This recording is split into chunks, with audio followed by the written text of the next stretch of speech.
Para seus seguidores, Chico Xavier viveu como profeta e morreu como santo. Para seus detratores, ele era uma fraude a ser desmascarada. Oi gente, tudo bem? Sejam bem-vindos a mais um Super Livros. Hoje eu tô aqui com o Alexandre Santi para conversar sobre o livro A Vida, a Obra e as Polêmicas de Chico Xavier. Bom, Alexandre, quais foram os principais passos de Chico Xavier para transformar o Brasil na maior nação espírita do mundo? E por que a filosofia do Allan Kardec deu tão certo por aqui?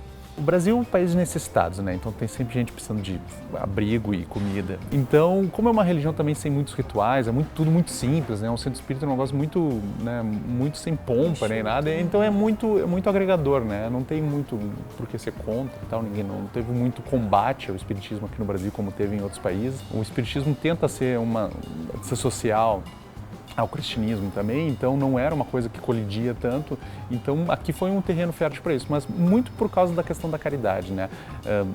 Poder ajudar as pessoas e os espíritas têm programas de caridade muito fortes, então isso atraiu muita gente, né? E foi adiante. O Chico também era um grande comunicador, né? Ele falava muito bem e ele também foi um fenômeno midiático, porque os jornais e revistas e rádios e tudo mais começou, e a TV também mais adiante, adotou ele como um cara polêmico e que falava coisas que não estavam sendo faladas. Então ele estava sempre aparecendo, então isso meio que ajudou tornou o espiritismo, né, quer dizer, colocou o espiritismo na vitrine, né, para o brasileiro. Ele era uma pessoa do interior de Minas, uma pessoa de costumes, um homem de costumes muito simples.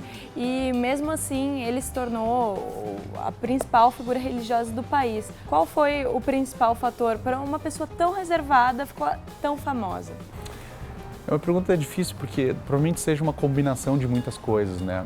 Mas eu acho que essa questão de ele ter dado munição para a mídia, dar atenção para ele. Então ele se tornou um cara ao longo de décadas que apareceu muito na TV, no rádio, nos jornais. E ele produziu muito, né? Ele escreveu mais de 400 livros, então desde a década de 20 o Chico, até quando ele morreu nos anos 2000, ele veio chamando a atenção sistematicamente do povo e da mídia. Então é por isso que eu acho que ele se tornou tão popular. E junto com toda essa fama, também vieram muitas críticas, tanto à pessoa Chico Xavier, quanto ao espiritismo que ele pregava. Você pode nos contar alguns desses escândalos, dessas tentativas de desmascará-lo e também como ele acabou se firmando como a grande figura religiosa do país?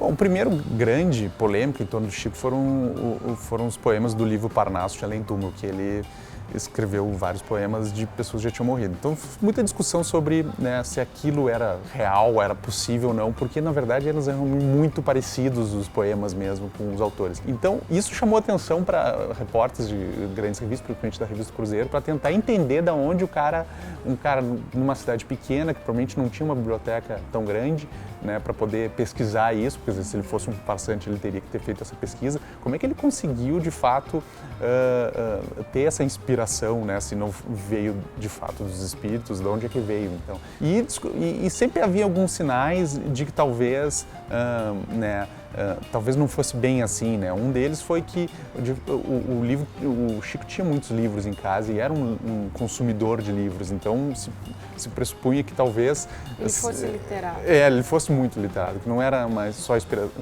viesse só dos espíritos esse talento para ele escrever, né? Mais tarde ele começou a ter, o espiritismo começou a ganhar muitos seguidores e juntar ao redor do Chico, que era a principal figura do espiritismo, algumas pessoas que tentaram emplacar algumas formas de demonstrações espíritas um tanto esquisitas, assim. A principal delas foi as materializações, quer dizer, em sessões espíritas espíritos de verdade apareciam, né?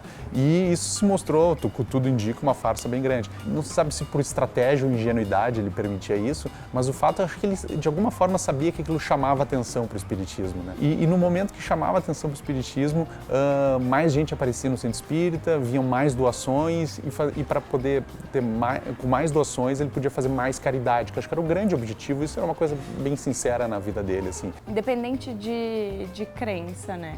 As pessoas né, no Brasil aceitam, né, transitar entre religiões sem muito problema. Então, as pessoas às vezes meio desesperadas, alguns católicos desesperados ou, né, sei lá, protestantes com problemas na família ou de doença, procuravam um centro espírita para tentar ter alguma resposta. Ou às vezes quando acontecia, que foi muito, talvez um dos aspectos mais prolíficos da vida do Chico, que era escrever cartas dos mortos para famílias, principalmente de pessoas que morreram cedo. Né? Uma das polêmicas que se tem é que se ele não recebia alguma informação anterior, né, antes da pessoa chegar, para conseguir essas cartas com detalhes suficientes para elas se tornarem, né, as pessoas acreditarem no conteúdo da carta. E às vezes elas tinham minúcias de detalhes, de apelidos, de fatos ocorridos que torna realmente meio, sabe, incrível mesmo. Então, eu acho que um pouco do sucesso dele enquanto líder carismático e religioso está muito nisso.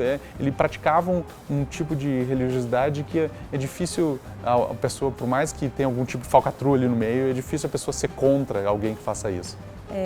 Legal, Alexandre, obrigada pelo papo. E se você ficou curioso, quer saber mais sobre espiritismo, mediunidade e também mais informações sobre a vida do Chico Xavier, todos esses detalhes estão no livro A Vida, a Obra e as Polêmicas de Chico Xavier. Eu espero vocês em mais um Super Livros. Até a próxima! Em 75 anos de trabalho, Chico conseguiu fazer do Brasil a maior nação espírita do mundo. Mais de 3,8 milhões de brasileiros se dizem seguidores da religião.